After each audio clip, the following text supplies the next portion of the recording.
Selamat malam semuanya. Hari ini saya mau IG live bareng sama Panji Pragiwaksono. Jarang-jarang kan gue ngobrol sama Panji.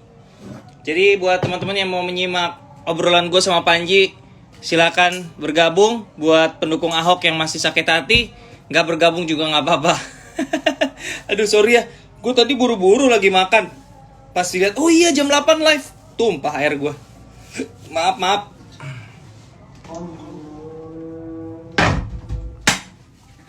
Panji, mana lu, Ji? Panji udah join belum sih? Ayo, Ji, send request, Ji. Ini dia nih.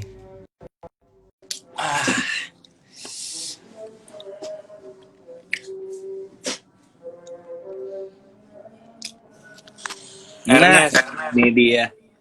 Apa? gue ngerasa sejuk banget gue dengerin live IG lu, ada suara pengajian dekat sama Yoi. temen lu. Yoi. Tadinya jauh loh, gue suruh pindah biar deketan.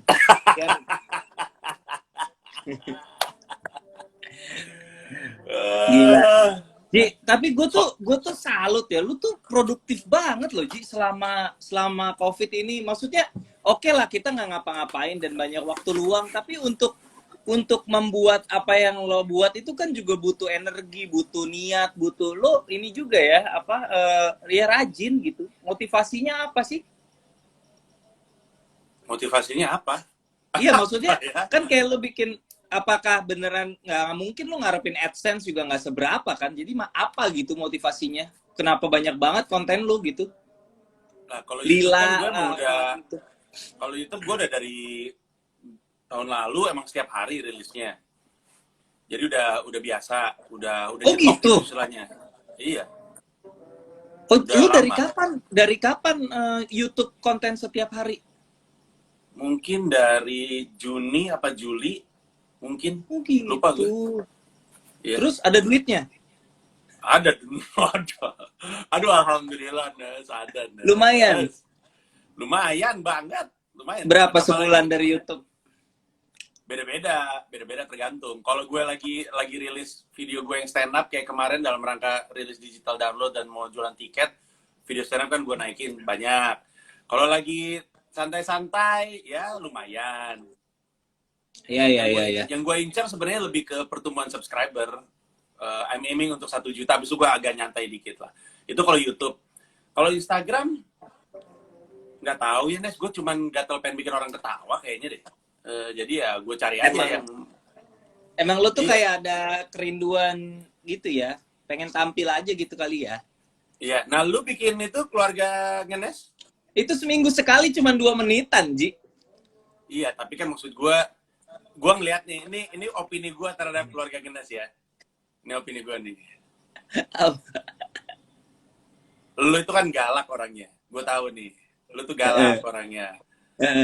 Lu juga, gue nggak kebayang gimana caranya lu ngedirect bini lu tanpa friksi, ngedirect anak-anak lu tanpa friksi.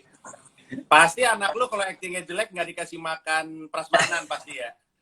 Anjir, kok prasmanan? Kan Rumah kalau lo syuting kasih soting. Jadi kan ada prasmanannya. Lu kan Nasi director kotak kan. dong. Ya, kalau Gua- syuting nasi kotak. Nasi kotak yang sendoknya lemes itu. Gue soalnya ngeliat bloopernya juga, kata gue Iya. ya Allah, this is a lot of trouble, yo. This is a lot of Iya. hassle. Karena buat gue kayak, kalau gue ya, kenapa gue bikin ya? Pertama, gue tuh udah berapa kali kayak kejadian-kejadian sehari-hari itu kayak buset nih kalau jadi sitkom sebenarnya bisa gitu kan. Cuman kan yang namanya pemikiran-pemikiran gitu mungkin lu juga pernah mikir selewat aja kan, nggak diseriusin kan. Ya. And then setelah pandemi ini nggak ngapa-ngapain di rumah, terus kepikiran kayak gitu, apa gue bikin aja ya kan. Kalau gini, kalau dulu kan salah satu kendala gue tuh, gue bukan malu ya, gue nggak enak ngasih lihat visualnya karena visualnya pasti nggak enak. Ji, gue kan apartemen kan, spotnya itu doang gitu loh. Masa lokasinya secara visual itu mulu. Nah, dengan isolasi ini, kondisi seperti itu jadi lazim gitu. Jadi nggak apa-apa dong kalau kalau gambarnya di situ-situ aja ya kan emang lagi karantina gitu. Jadi gue pikir berarti jadi nggak yang tadinya nggak jangan jadi nggak apa-apa nih sekarang nih gitu. Ya. Nah terus diper apa ya tekadnya bulat setelah gara-gara gue lagi ngoprak-ngaprek itu apa Amazon Prime, gue nonton The Nanny Ji. Dan ini zaman dulu. Iya, The Nanny zaman dulu. Hah? Terus apa hubungannya? Jadi gini, gue nemuin yang menarik kalau lu nonton lagi deh sitcom yang dulu kita nonton pure sebagai konsumen, sekarang kita nonton sebagai penulis sutradara tuh beda loh. Jadi lu jadi bisa nangkep, jadi bisa membedah gitu loh. Lu nonton kan The Nanny kan? Iya, iya. The Nonton Nanny gua. itu kan kalau kita nonton dulu kan hanya yang kita tangkap si Fran Drescher dengan cemprengnya, Winston Sheffield itunya doang gitu loh. Tapi setelah gue nonton The Nanny lagi sekarang dengan kondisi udah ngedirect dan udah nulis skrip, gue jadi paham gila ini jenius banget. Jadi sebenarnya tuh sitcom itu kalau dari pengamatan gue ya, sitcom itu kuncinya tuh di karakter desainnya Ji. Jadi The Nanny itu yang kita tahu kan mungkin The Nanny-nya gitu, si Niles-nya gitu kan yang orang Inggris yang apa dry humor gitu kan yang sarkastis terus gitu. Tapi ternyata bahkan anak-anaknya 3 orang itu masing-masing mereka bikin karakter desain yang matang banget gitu. 3 orang itu. Jadi kalau karakternya udah jadi lebih gampang untuk bikin joke-nya karena tinggal tabrak-tabrakin gitu kan karakter-karakter ini gitu. Nah, itu bikin gue jadi inspired. Jadi gue walaupun bikin Keluarga Ngenes itu sebenarnya ada premisnya Ji. Premisnya itu adalah mungkin di luar gue boleh jadi performer, jadi sutradara, jadi apa tetap aja di rumah mah gue nggak ada wibawanya gitu premisnya. Jadi dari premis itu gue bikin karakter desainnya ya Meira tuh kayak gimana karakternya, Siska itu gimana gitu. Nah kalau soal lu bilang galak, sebenarnya dari awal kan gue nanya dulu sama anak-anak ini kita bikin begini cobain. Nanti kalau misalnya menurut kalian nggak menyenangkan, capek, kita nggak usah bikin lagi, gue bilang gitu. Ternyata setelah bikin mereka suka nontonin hasilnya, jadi mereka tontonin berulang-ulang karya mereka sendiri gitu. Jadi menurut gua oh ya udah berarti gua nggak apa-apa kali bikin gini rutin seminggu sekali doang juga nggak terlalu panjang juga durasinya gitu. Jadi kerajaan film Ernest Prakasa sudah Kerajaan mulai, film set. iya, dengan membuat anak-anaknya adalah Reza Rahadian selanjutnya dan Aditya Wirasti selanjutnya. Nah, Film lu apa kabar film lu? Udah ada pending cuy, pending. Iya, gue tahu pending. Maksudnya dengan ini apa melihat keadaan gini, apa statusnya masih dibekukan atau udah ada update lagi atau gimana? Sebenarnya sebelum corona juga udah ada wacana mau diundur ke Oktober sebenarnya. Oh. Karena, tapi waktu itu karena abis syuting filmnya mau syuting seriesnya. Wih, tadinya karena yang mau ngambil Hook. Nah, almarhum. Kita tahu sekarang Hook sudah almarhum, akhirnya seriesnya nggak ada. Tapi syutingnya emang mau digeser ke Oktober. Yang gue khawatirin itu adalah Luna Reza sama Marisa Anita pasti juga punya proyek masing-masing dong. Reza ada berapa? Pusing banget. Pusing banget. Gue juga kan harusnya kemarin nih bulan depan tuh gue syuting kan Imperfect Series kan. Imperfect Series itu kan yang bintang utamanya si geng kos itu kan Kiki, Aci, Neneng sama si Sasa. Nah itu harusnya bulan depan udah syuting, cuman kan kita pending indefinitely, kita pending dulu beberapa bulan. Nah itu yang gue bingung juga ketika misalnya katakanlah oke, sekarang udah bisa beraktivitas nih, kan kru yang harusnya udah gue book juga kemarin kan pas PSBB kan juga nyangkut di project yang lain-lain yang mereka lagi kerjain gitu. Jadi begitu PSBB dibuka kan mereka balik ke project yang itu dulu, terus gue gimana? Sama. Itu yang lagi gue pikirin. Itu si Luna kan sebenarnya sama MD ada film juga tuh, filmnya Anggi Umbara. Itu syutingnya sebelum gue harusnya.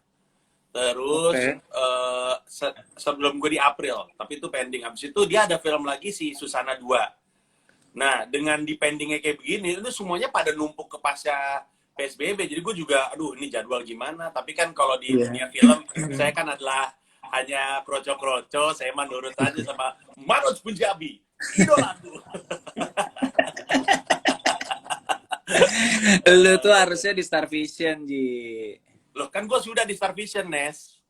Nggak, menurut gua Pak Manot sama Nes, Pak Parwes tuh, Pak Manot, lu mau tau bedanya menurut gua nggak Pak Manot sama Pak Parwes? udah kelihatan lah bedanya Pak Parwes sama Pak Manoj. Kalau komedi tuh di Star Vision, kalau bikin drama termehek-mehek di MD, lu kan Dulu, komedi, lu lu harus kan nonton film. komedi. Bro, lu harus nonton film gue yang ini Mendarat Darurat nih, bro. Nangis Nangis, juga, bro. saking nggak Nangis. lakunya, nangis. Bukan dong Anda. Bukan. Gue mau curhat dulu, woi. Gue mau ngomong sama lu. Semua Apa? film-film yang tadinya di Hook, film Star Vision, yang tadinya di Hook, itu kan pada pindah ke Netflix, gue lihat. Nggak semua lah, maksudnya dia nggak jual Termasuk semuanya ya. saya, punya saya tidak berangkat ke Netflix. Orang mau nonton film gue di mana? YouTube-nya Deddy Corbuzier. Nggak mau juga dia masak. Ini kan, ini Hook nih, Hook mati, mereka terbang ke Netflix. Partikelir ikut dikubur.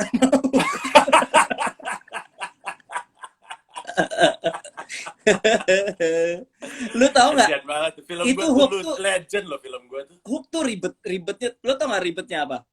Apa? Karena mereka itu kan bankruptcy kan.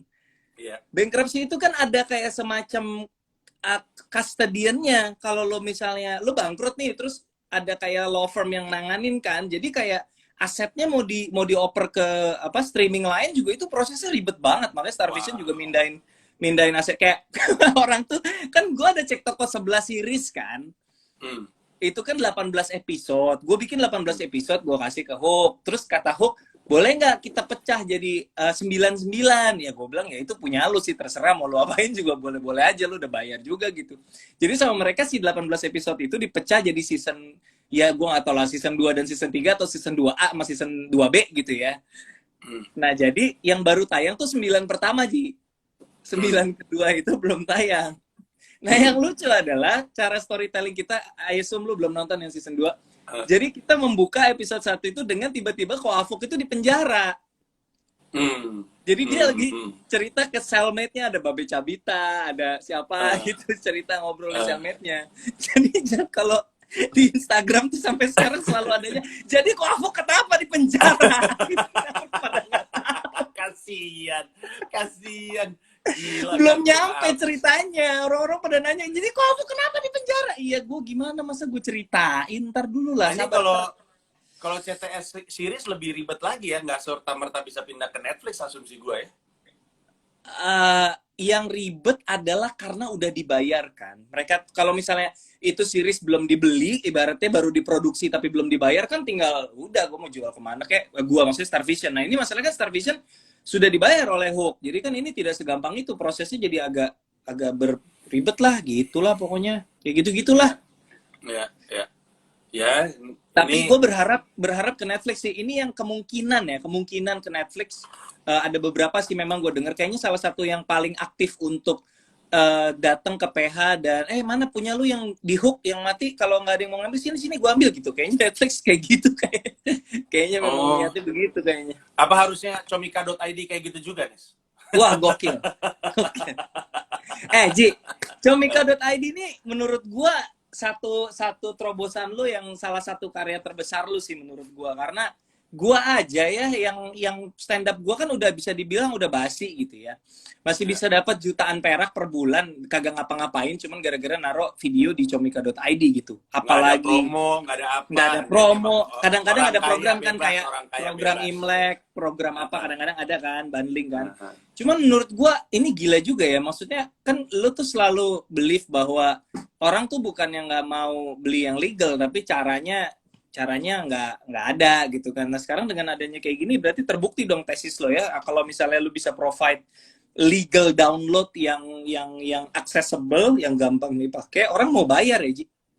Iya, tapi gue harus akui semakin banyak usernya, semakin naik kompleksitas permasalahannya. Karena workload, karena load apa namanya? Iya, transaksi. Awareness terhadap Komika.id itu makin gede sebenarnya. Karena bacanya komika apa comika sih? Sebenarnya comika sekarang untuk gampang awareness webnya. Si awareness terhadap comika.id itu gede banget, sehingga banyak yang pada datang, termasuk yang bukan audiensnya stand up, dan kemudian apresiasi mereka terhadap konten stand up nggak sebaik yang lainnya. Nah jadi Setelah Oh. komika-komika makin banyak ngisi nih di comika.id, Iya. ancaman terhadap pembajakan harus gue akuin makin gede. Tapi gue bilang sama tim gue, pembajakan itu nggak bisa dihentiin, kita mesti lebih pintar. Nah makanya sekarang comika.id, I'm very proud to announce this, dan kayaknya gue baru ngomong terbuka di sini.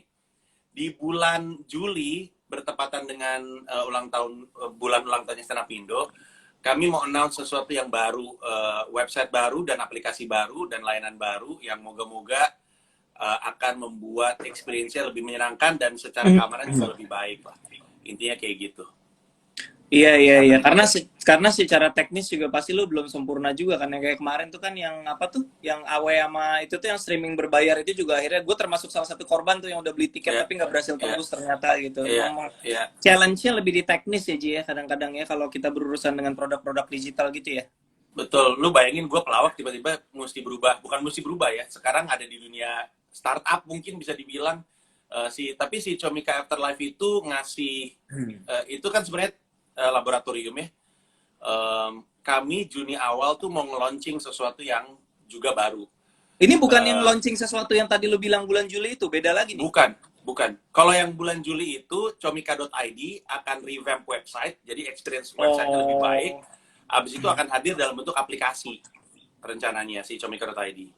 Nah, tapi yang mau gue rilis ini sebenarnya rilis Juni, bentar lagi. Selama 1 bulan gue mau coba talent manajemen gue cemplungin suruh nyobain. Kalau misalkan ada yang mesti gue perbaiki. Baru nanti gue buka untuk umum. So intinya bayangin comedy club tapi online. Dimana semua orang, ini sebuah layanan integrated, tiket, live streaming, termasuk memiliki fitur-fitur yang bisa melindungi komedian dan bisa bikin nyaman komedian. Seperti fitur untuk nge-grouping tawa dari banyak orang untuk dijalin jadi satu, ketika keluar dalam speaker kita udah jadi satu tawa. Jadi lu sekarang streaming bisa dengar ketawa orang. Terus udah gitu, Emang nanti itu juga secara teknis mungkin ya? tidak murah tapi. Terus Lokal Ji, yang lokal, develop lokal. lokal. Ya orang yang bikinnya, maksudnya orang yang ngerjain itu lokal atau kayak gitu tuh harus beli ke luar negeri. Enggak, anak sini. Lu kenal juga, nanti gue cerita. Okay. Terus juga nanti lebih ke perlindungan, kayak orang beli tiket nanti dikasih tahu bahwa lu nggak boleh ngebajak, nggak boleh heckle, nggak boleh apa segala macam. Termasuk ketika dia udah beli tiket dan mau masuk ke roomnya, dia harus ngeklik button dulu. Kalau lu udah masuk sini, lu nggak boleh apa segala macam. Kalau dia nggak klik buttonnya, dia nggak bisa masuk. Dan tentu dia bisa ngelakuin itu juga kalau dia mau ngelakuin. Tapi kita punya perjanjian, kesepakatan yang terjadi antara dia dan gua. Nah, Oke, tapi lu udah pertimbangkan kemungkinan kayak kalau ada orang rekam atau maksudnya kalau komedi club itu kan enaknya kan bebas kan, leluasa kan kita mau ngomong apapun gitu. Nah, kalau dengan format seperti ini menurut lo bisa seberapa tenang ngomong gitu tanpa takut ntar direkam dan disebarkan? Ya, jadi sebenarnya gue percaya kita butuh tools yang sama tapi bentuknya beda. Contoh gini, kalau gue bikin show yang nonton ribuan, itu gue on the spot juga ada orang yang mondar-mandir tuh, kerjanya screening. Kalau misalkan ada yang naikin handphone, gue tembak gitu. Sekarang juga gitu, gue bilang sama tim gue, kalau kita mau masuk ke sini, kita mesti punya tools yang sama tapi bentuk yang berbeda. Jadi kami punya pasukan untuk selalu memantau yang kayak gitu-gitu. Itu resiko sih menurut gue. Tapi berangkat dari Comika Afterlife, sejauh ini sih belum ada kebocoran. Tapi again, karena sama kayak comika.id yang kemarin, karena audiensnya masih di level bawah, nanti makin terkenal tentu masalahnya makin besar gitu. Nah cuman gue bikin ini karena kita nggak tahu pandemi ini akan berapa lama, dan I have a hunch, ini prediksi gue, belum tentu benar, tapi prediksi gue orang akan mulai membiasakan diri untuk nontonin virtual event, dan offline event akan jadi premium produknya. Basicnya adalah yang digital, premiumnya adalah yang offline-nya. Ini sama seperti kayak musik dulu. Dulu bajakannya adalah yang digital, produk basicnya adalah CD. Sekarang basic yang digital, premiumnya adalah CD atau vinyl gitu. Dan kualitasnya turun kan. Streaming kan nggak sama kayak lu dengerin CD dan nggak sama kayak dengerin vinyl. Nah sama. Online event juga kualitasnya turun, tapi orang willing untuk ngelakuin itu karena alasan-alasan kesehatan dan segala macamnya.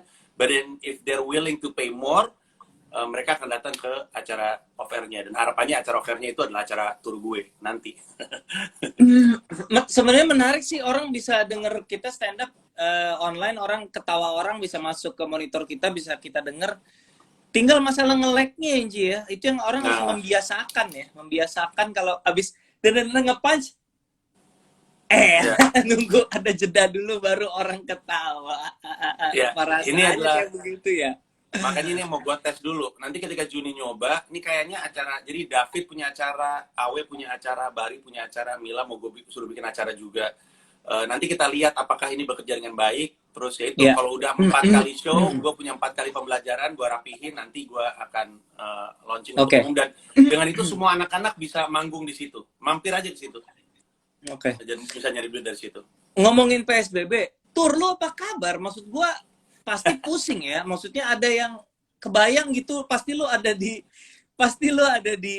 gue kebayang ya kalau gue jadi lu, hal pertama yang gue pusing adalah ini mana yang mau on schedule, mana yang mesti gue putuskan dari sekarang ini pending, ini mau di pending atau mau on schedule dengan resiko nanti harus di pending anyway gitu. Ah gila sih kalau gue jadi lu sih udah gue cancel semua tur, gue tunda tahun depan kali Ji.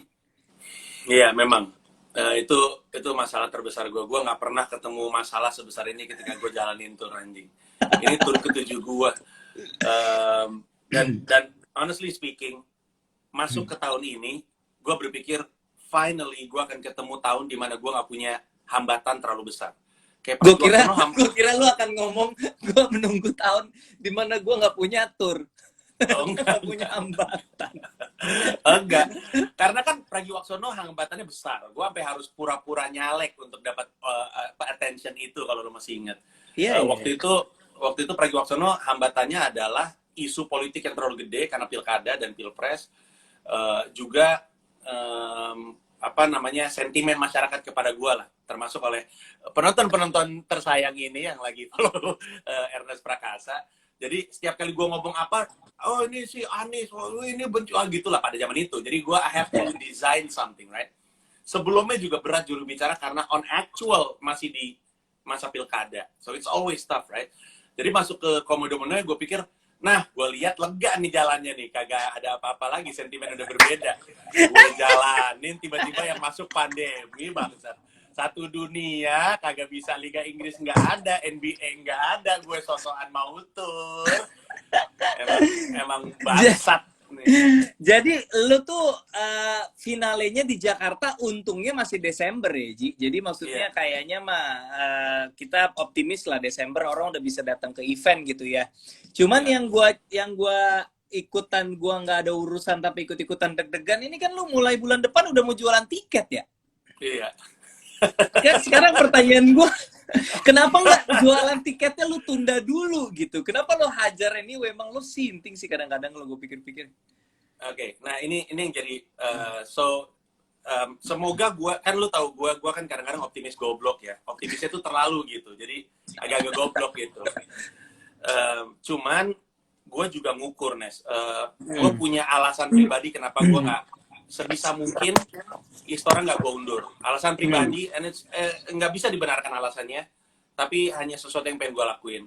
Buat gue Istora tuh penting banget kaitannya sama Glenn, dan Glenn meninggal di tahun ini, dan would be fitting for me untuk gue bisa lakukan show-nya Istora tahun ini, itu satu hal. Terus di sisi lain kenapa yang Jakarta tidak gue undurin, karena gue kalau ditanya kenapa diundurin, saat ini gue nggak punya jawaban, karena pengunduran harus ada kaitannya sama keputusan pemerintah. Kalau pemerintah bilang diundurin sampai misalnya November, tentu nggak akan mungkin terjadi itu Desember. Tapi saat ini informasi terakhirnya terutama untuk Jakarta adalah sampai Juni PSBB-nya. Jadi gue nggak ada alasan untuk mundurin, itu satu. Terus dari itu yang kedua, kakak kita Raisa tetap bikin show di GBK 30 November, 30.000 penonton kan. Maksud gue kalau Raisa tetap jalan, harusnya gue aman karena gue indoor 7.500. Jadi gue punya beberapa ukuran-ukuran. Kenapa, Nes? Kapan dia mulai jual tiket? Udah. Gimana? How is it? Do you monitor the situation? Dia udah mulai jualan sebelum pandemi sebenarnya. Sebelum pandemi penjualannya gede. Sebelum pandemi penjualannya gede, ketika masuk pandemi penjualan masih dibuka, tapi katanya tidak secepat biasanya. Nah, sekarang berkaca ke gue kan? Iya. Kenapa lu nggak pending dulu tiket? Kan lu mulai bulan depan jualan tiket kan? Ya, Juni tanggal 20. Iya. Kenapa harus, kan gini, kan lu Desember nih, kenapa harus Juni? Maksudnya lu jual Agustus juga masih nggak apa-apa menurut gue, kenapa? Karena kalau ngukurnya gue 7.500 tiket itu emang harus gue skemain beberapa periode penjualan, Nes. Harus ada pre-sale 1, pre-sale 2, harga normal dan on the spot. Harus digituin. Supaya harga tiketnya bisa gue spread out, jadi ada di angka yang rada terjangkau. Nah, karena gue butuh 4 periode, mau nggak mau mulainya harus dari Juni, Nes. Karena Juli Dengan juga resiko Agustus. dengan resiko ketika lo rilis orang masih aduh tapi situasi nanti gimana ya gitu. Tetap lo Ya. hajar anyway. Resikonya tetap ada, tapi gue juga nggak pengen goblok-goblok banget kan. Nah, gue kan tahu core audience gue siapa aja. Gue bahkan hafal akun-akunnya sebenarnya. Terus gue riset, gue melakukan penelitian kualitatif. Jadi kayak bikin FGD, kayak FGD. Terus gue nanya satu persatu, lu lagi corona ekonomi kayak gini, lu bakal siap nggak nih 20 Juni? Karena kalau dipikir-pikir 20 Juni ini harga tiket termurah sih sebenarnya ya, dibandingin sama harga tiket lainnya. Terus ini semua yang gue tanya, Nes, dan ini ada 20-an orang. Itu 100% bilang mereka ready. Karena mereka udah nabung dari Februari ketika gue naikin billboard dan LED.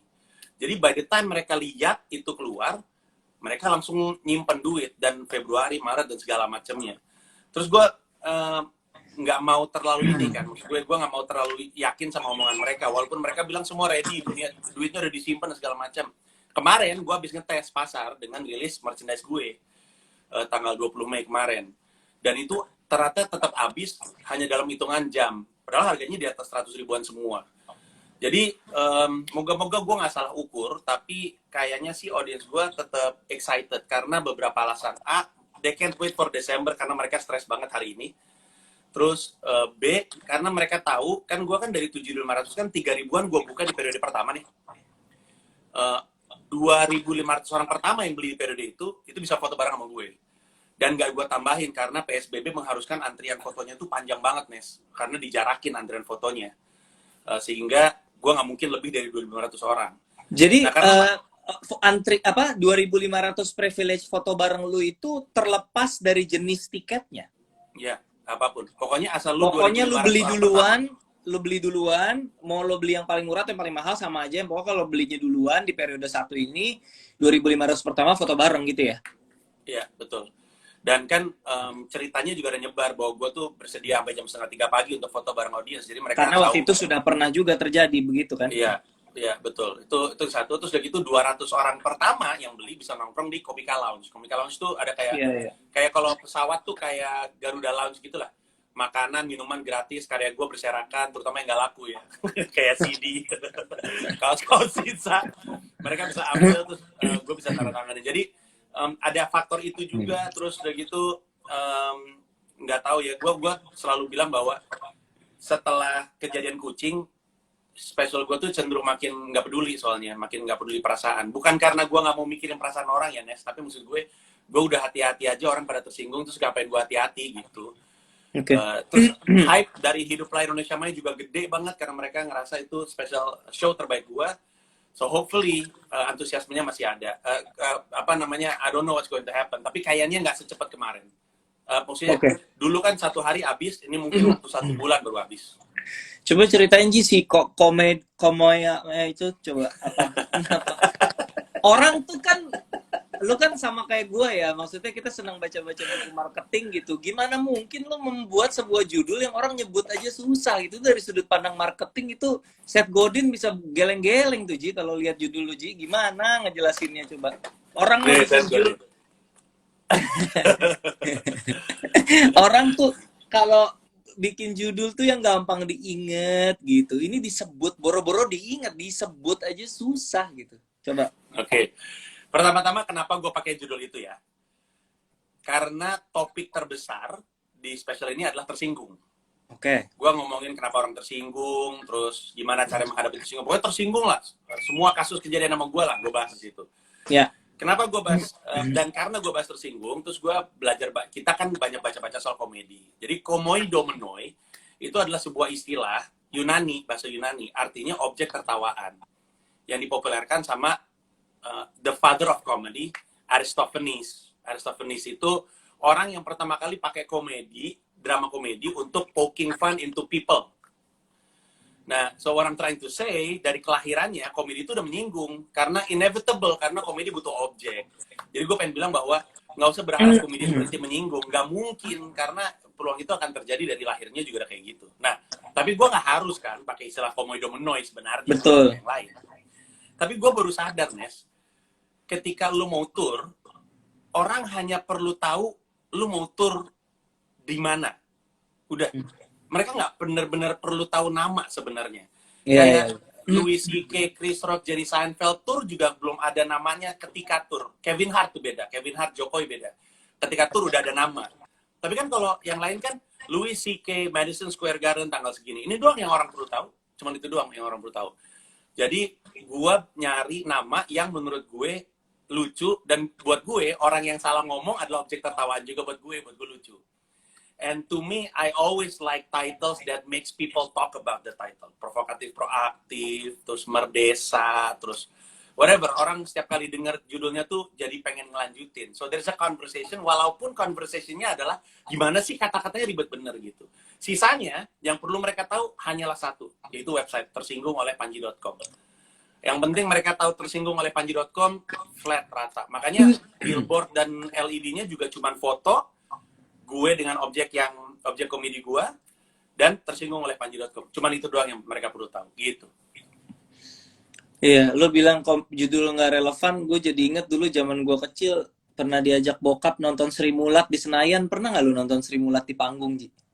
Belum pernah gue. Wah, gue beruntung banget lo. Wah, gila, men. Lu itu pengalaman yang lucu banget. Orang-orang pada ngelempar rokok ke panggung tuh nggak lu? Jadi ngelempar rokok yang bukan rokok batangan ya, rokok yang itu bungkus rokok di dalam bungkus rokok kan? Jadi bokap gue sampai beli, terus dikasih ke gue, terus gue cuk dari kursi di atas, gue jalan ke depan panggung, terus gue timpuk rokok gitu. It's what people do there, it's so funny. Nah, mereka setiap show itu ada judulnya, dan mungkin karena mereka tahu judul nggak ngaruh apa-apa, jadi judulnya aneh-aneh dan orang nggak ada hubungannya sama ceritanya.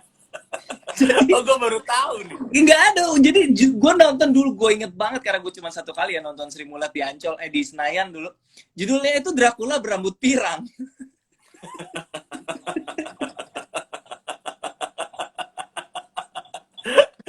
Jalan ceritanya ya tentang Juju jadi pembantu sih.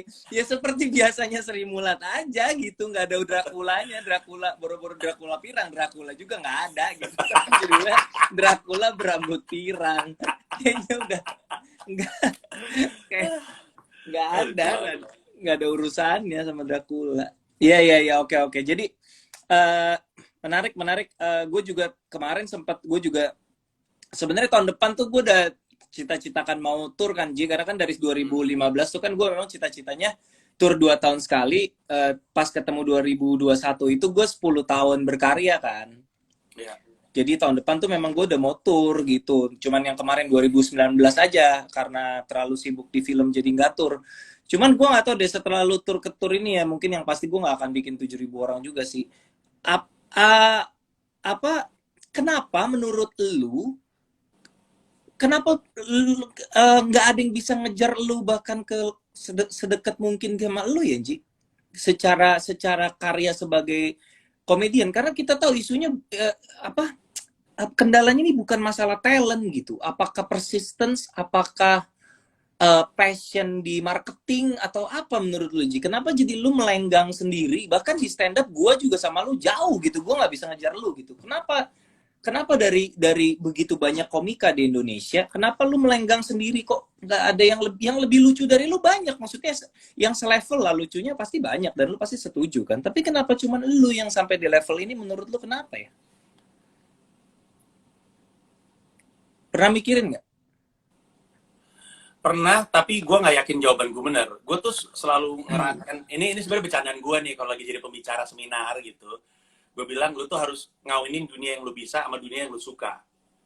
Nah, gue suka stand up comedy, bisanya jualan.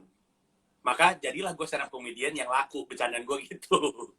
Karena bisa ngomong sukanya sepak bola. Kalau dikawin jadi presenter sepak bola kayak Valentino Jebret gitu. Jadi gue selalu bilang, jangan-jangan emang gue satu-satunya stand up comedian yang emang dulunya sales. Kan gue emang sales sebelum gue jadi pelawak. Jadi half of me is a comedian, half of me adalah sales gitu. I sell for a living gitu. Nah, banyak anak-anak yang nggak punya itu gitu, nggak punya kemampuan itu. Makanya gue bikin workshop kan kemarin kan yang jualan Iya. stand up comedy itu gue gratis untuk anak-anak supaya sebenarnya sih alasannya karena gue kasihan juga sama cara-cara komunitas, karena komunitas banyak yang blow on bikin acara yang kalaupun sold out ternyata rugi, kan aneh ya. Hitung aja gimana gitu. Tapi di sisi lain ada urusan bisnis juga, Nes. Maksud gue kalau anak-anak show-nya bagus, konten yang masuk ke comika.id juga jadi lebih Iya. bagus, sehingga harganya juga jadi lebih oke. Mutualisme Tapi lah ya. ya, tapi intinya kayaknya adalah karena anak-anak lebih crafting ke stand up ketimbang crafting ke hal-hal yang akan membuat stand up mereka laku. Dan itu dua hal yang berbeda. Dan ada rasa bersalah gitu di kalangan anak stand up kemudian soal jualan gitu, kayak sell out, but it's not actually sell out. Kalau misalnya lo mau hidup dari stand up ya harus ada jualan gitu, it has to happen gitu. Nah, gue sih selalu ngebuka diri gue untuk siapapun yang pengen belajar kayak gini sama gue. Tapi ada aspek lain yang mungkin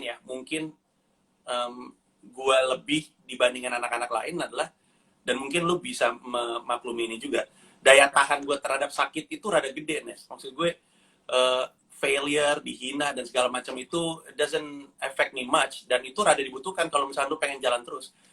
Kan gue sering cerita, Pragiwaksono kemarin, I'm not happy with the money, juru bicara, gue rugi.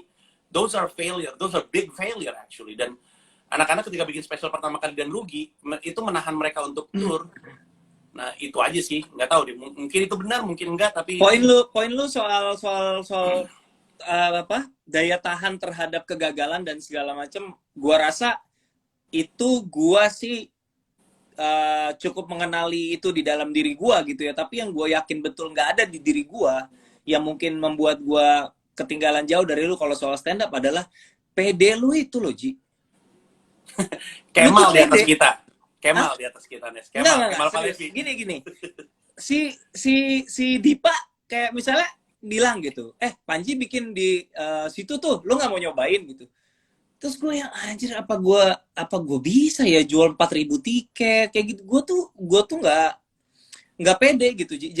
Jadi blessing in disguise gue gara-gara dibully menurut gue sendiri. Ini bukan psikolog yang ngomong ya, ini menurut gue sendiri. Jadi gue tuh punya resilience. Gue udah terbiasa hidup gue lebih berat daripada orang-orang lain gitu ya, karena tiap hari harus dibully.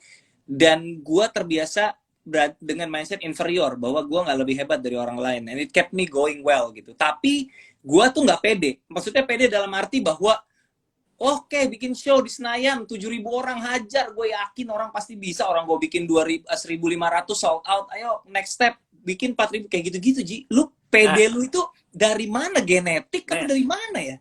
Nes, gue bukan pede, Nes. Apa? Gue goblok, Nes. No, seriously. Nes, seriously. Dibutuhkan a level of kegoblokan dan kan lu kan ignorant is bliss, lu tau ignorant is bliss kan gitu ya. Agak kayak gitu. Jadi emang ada gobloknya. Kan hanya orang goblok, Nes, yang kepikiran pengen world tour. Kayak dia bisa aja. Kan goblok, Nes. Kan ada nekat kan lah, nekat. tuh. Mungkin bukan goblok is terlalu simplification. Nekat kali ya, nekat gitu. Kayak ada rasa modal nekat lu tuh gede gitu. Kalau gue tuh dan gue lebih terukur gitu kali ya, lebih nggak terlalu nekat lu gitu. Ini bedanya lu, gua, dan Radit kelihatannya. Radit mungkin agak mirip di lu. Gua itu optimisnya ada di level yang keterlaluan. Halu. Iya, rada halu gitu. Emang rada gitu. Jadi kalau lu mungkin yang lebih ngukur, kalau Radit lebih, walaupun sekarang gara-gara tour ya, gue ngobrol sama dia kemarin, dia sekarang he's obsessed with going on tour. He loves it. Dia mau tour abis pandemi ini selesai. Lu tau nggak kenapa? Karena menghasilkan duit banyak banget buat dia. Raditya Dika gitu. Duitnya banyak, pasti dikejar sama dia, Radit gitu. Anjing, itu orang brengsek banget. Kan gue ngeliat YouTube-nya selama dia lagi tour kan. Agama dia kan rupiah. Gue lihat YouTube-nya dia sepanjang dia tour. Di YouTube-nya tuh banyak ini nih, dia nge-review hotel, nge-review restoran di hotel. Itu barter semua tuh, gue yakin tuh emang. Bisa jadi. Tapi maksud gue yakin salah satu faktornya itu, Nes. It's either naivete atau optimism atau stupidity. Sesuatu yang gue punya. And this notion bahwa, karena gue juga ngerasa stupid seumur hidup kan, gue pernah bahas ini di special gue, SD, SMP, SMA kan gue ranking paling bawah, dan ada keuntungan dari orang goblok, jadi nggak takut ngelakuin sesuatu karena seumur hidup emang biasa goblok gitu. Kalau gue ngelakuin sesuatu ternyata salah, namanya juga gue goblok. Tapi kalau gue ngelakuin sesuatu dan berhasil, ya orang nggak akan nganggap itu sebagai bonus. Mungkin itu kali. Mungkin Apa kenekatan atau apa ya yang menurut lu kegagalan itu paling tragis banget gitu? Yang sesuatu yang lu lakukan film partikelir ya? Iya, itu ini gue nggak bohong nih Nes. I was in a very very dark place, karena gue udah lama banget nggak kalah. I take that as a defeat. Karena DOP gue bilang 1 juta, produser gue bilang 1 juta, LP gue bilang 1 juta, kodir gue bilang 1 juta. Orang yang ada di Bangkok kerjanya ngewarnain film gue nih. Nggak bisa bahasa Indonesia, bilang sama gue nggak pernah ketahuan nonton film Indonesia. Pemain gue bilang 1 juta, pas keluar 180.000 nih. I was in a very bad place. Dalam 1 minggu, gue bener-bener di bawah banget. Gamila kayak kasihan kali ngeliat gue di bawah banget. Sampai akhirnya logic kicks in, dan logika gue bilang, men, kalau gue nggak bikin film lagi, people will always remember me sebagai sutradara 180-an ribu penonton. So I have to do something. Untungnya MD mempercayakan gue. Terima kasih Manoj Punjabi. Manoj Punjabi idolaku. 180.000 itu karena lu ngitung, mungkin lo bandinginnya sama film gua atau film Radit gitu karena kita temen. Tapi kan sebenarnya 180.000 is not a total failure untuk film Indonesia, Ji. Lo harus tahu itu gitu. Ernest Prakasa, you have to know, I do not care about other people's number other than yours and Radit. I do not care. Lu, kan gue selalu bilang, all my life yang pengen gue lakuin adalah impressing the people di dalam grup WhatsApp Founder Stand Up Indo. That's all I want to do. Aduh. Gue kasih rahasia. Gue kasih rahasia ya. Papa Res pasti nggak ngomong nih sama lu nih. Apa. Nanti dimarahin gue sama Papa Res. Gak apa-apa. Papa Res kan santai orangnya ya. Santai, Wallace tadi. Ya. Waktu draft pertama gue masuk di tangannya Papa Res. Skrip nih. Skrip draft 1 nih. Baru draft 1 nih. Masuk ke tangannya Papa Res. Reaksi Papa Res tau nggak? Ini draft 1 yang lebih bagus dan lebih rapi dari draft 1-nya Ernest dan Radit. Gila nggak, Nes? Gila nggak? Itu kata dia loh, Nes. Kan dia udah bikin banyak film. Masa saya tidak percaya omongan dia, Nes? Masa sih dia bikin film banyak? Draft 1 masuk, Nes. Draft 1 masuk. Pak Polres bilang, Panji, ini harus ada partikelir 2. Berangkat, Pak. Berangkat. Sebentar. Film rilis. Coba diulang kalimat dia apa tadi, diulang coba. Statement dia apa tadi? Ini adalah draft 1 yang lebih rapi dari draft 1-nya Ernest dan Radit. Iya, Ji. Maksudnya tuh fontnya bagus, alineanya lurus. Barisnya sejajar gitu loh. Kan dia bilang rapi, Ji. Dia nggak bilang bagus, dia nggak bilang lucu, dia nggak bilang seru. Dia bilang rapi. Alignment lu tuh dari atas sampai bawah tuh sejajar gitu loh. Titik komanya bener gitu, rapi, Ji. Iya. Berarti saya yang terlalu GR dan terlalu optimis. Emang goblok saya ini. Kan dia bilang rapi. Jatuhnya tuh blar gitu. Makanya jatuh itu der gitu. Apa pelajaran apa yang lo ambil dari situ? Is it untuk menurunkan ekspektasi saat lo mencoba hal baru atau apa, Ji? Pertama, Gamila nggak terlalu ngontrol gue di situ. Gamila has always been my rock kan. Gamila itu kan selalu orang yang kalau gue terbang tuh dia narik gitu. Selalu kayak gitu.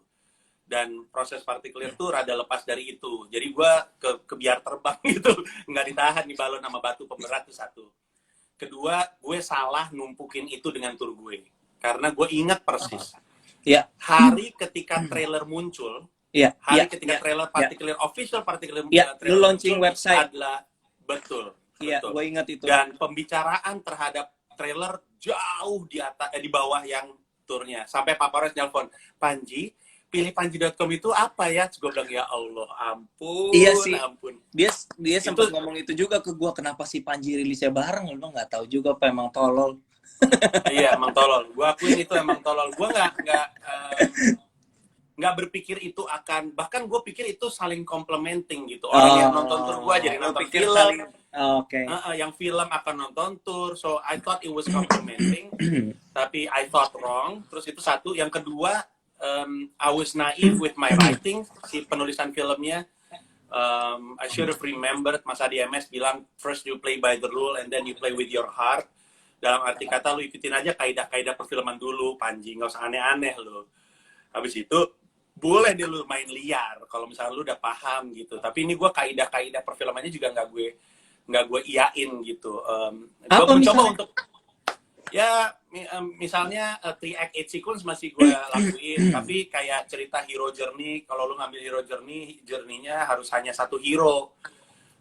Terus film gue kan enggak sebenarnya. Kalau lu nonton setengah pertama tuh filmnya Adri, setengah kedua tuh filmnya Jaka. Jadi mungkin orang ini sebenarnya apa sih, ini filmnya siapa sih, ceritanya siapa, who do I root for, kayak gitu-gitu. Terus itu film gue nggak tahu lu inget apa enggak ya, semoga gue juga nggak ngarang ya. Seingat gue ya, sejak awal gue udah bilang sama lu, persoalan detektif itu tuh nggak relate di orang Indonesia. Menurut gue itu permasalahannya.